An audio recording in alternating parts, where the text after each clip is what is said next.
नमस्कार, आप सभी का स्वागत है। आज इस वीडियो के द्वारा मैं शशि मिश्रा जी जो बस्ती के रहने वाले हैं, उन्होंने अपनी बर्थ डिटेल भेजकर जानना चाहा है क्या उनको सरकारी नौकरी मिलेगी, और उनके शादी के विषय में जानना चाहा है कि शादी कब होगी। उनके द्वारा बताए गए समय के अनुसार जो उनका बर्थ चार्ट बनता है वह कर्क लगन की कुंडली बनती है।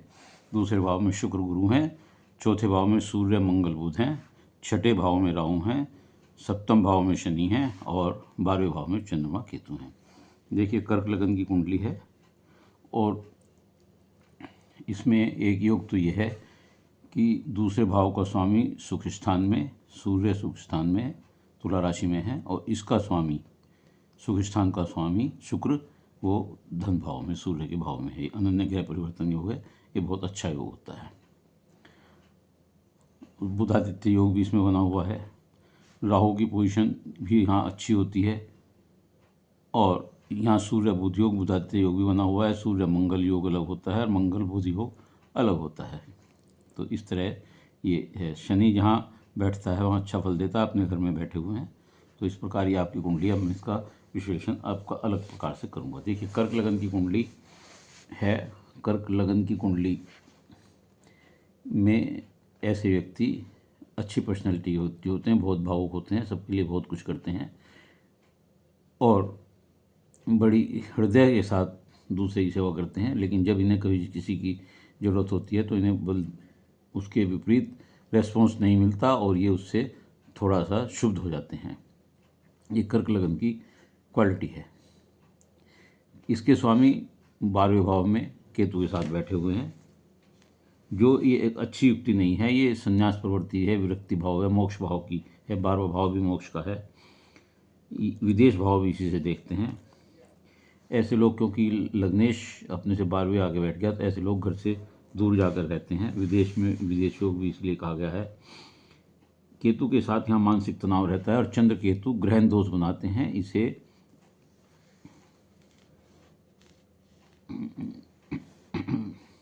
अच्छा दोष नहीं माना जाता और आपको इसका उपाय करना पड़ता है। इसके उपाय में आपको केतु का उपाय के लिए तो मंदिरों में झंडे चढ़ा सकते हैं या गणेश जी की पूजा कर सकते हैं।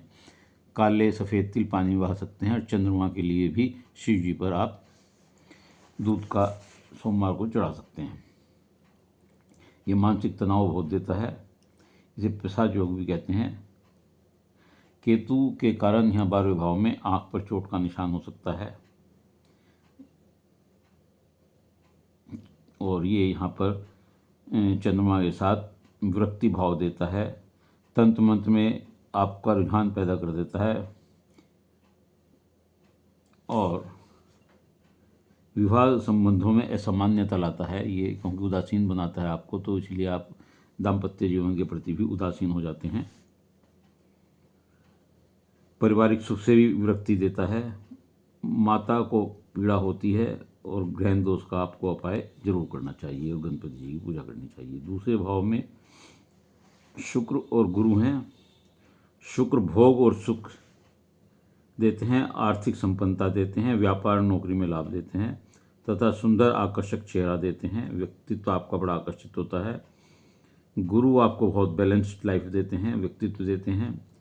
दांत, बाल, कान, आँख से संबंधित कोई प्रॉब्लम दे सकते हैं। गुरु की अमृत दृष्टि, 9वीं दृष्टि जो है वो आपके रोजगार पर, राज्य भाव पर पड़ती है, जो मंगल का घर है, और इस घर पर भी सूर्य, मंगल और बुध की दृष्टि पड़ रही है, गुरु की पड़ रही है और राहु की दृष्टि भी इस पर 5वीं पड़ रही है।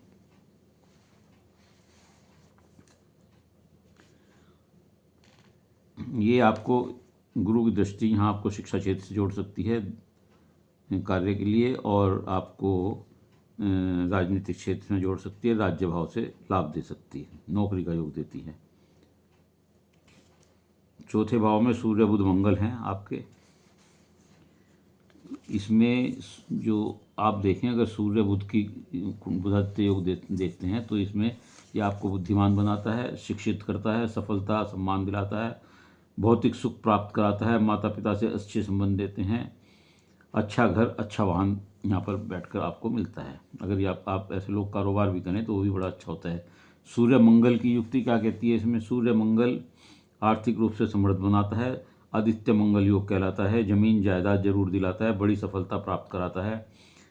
मंगली प्रभाव होने की वजह से, मंगल होने की वजह से आपके विवाह में देरी होती है, वैवाहिक संबंधों में बिखराव आता है। बुध मंगल योग भी बनता है इसमें।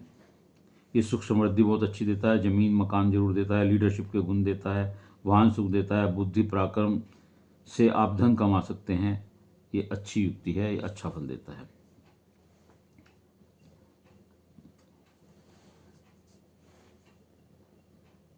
अब आपको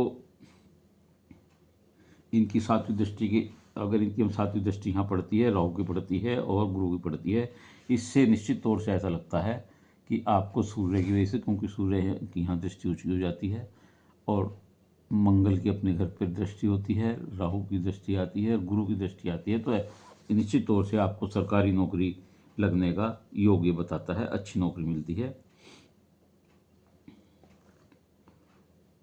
तो जो आपका ये सवाल है कि आपको गवर्नमेंट नौकरी का क्या योग है, तो काफ़ी योग आपको नौकरी में 90% योग आपको गवर्नमेंट सर्विस के मिलने के हैं। राहु छठे भाव में अच्छा फल देता है, सफलता मिलती है, आप निरोगी होते हैं, बीमारी आपका कुछ नहीं बिगाड़ सकती, आपकी लंबी उम्र होती है, शत्रु पर आप विजय प्राप्त करते हैं, उच्च पद प्रतिष्ठा होती है, सरकार के साथ लाभ होता है, विदेश योग बनाता है। शनि यहाँ पर बैठकर सप्तम भाव में, जो विवाह का भी है, दैनिक रोजगार का भी है, ये तो जरूर है कि शनि की गति धीरे होती है, तो वह अक्सर 36 साल के से पहले कोई अपना फल नहीं देता, लेकिन जहाँ बैठता अच्छा करता है, तो पत्नी आपको ठीक देगा, रोजगार आपको नौकरी आपकी अच्छी देगा, गृह सुख थोड़ा सा देर से विलंब से मिलेगा।